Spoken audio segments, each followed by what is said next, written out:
Hi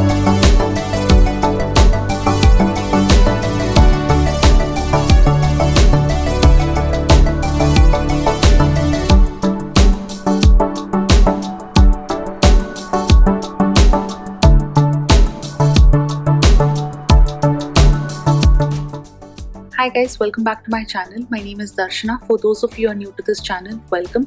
I love making DIY home decors, canvas paintings, boho theme decor.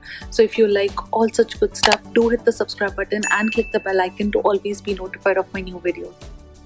So today's video is a very special video.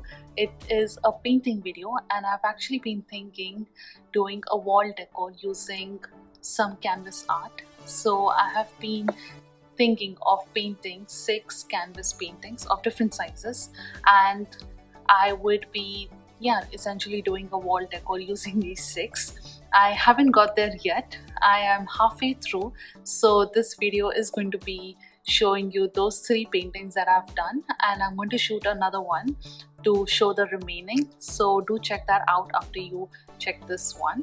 And these are going to be simple acrylic painting for your home. It's going to look minimal, chic, modern, bohemian. So it's going to have Montserrat leaves, and it's going to be a balance between modern and boho theme decor. So I hope you guys enjoy this video, and I would encourage everyone to try this painting out. Even if you have never painted before, this is going to be a perfect video for all beginners.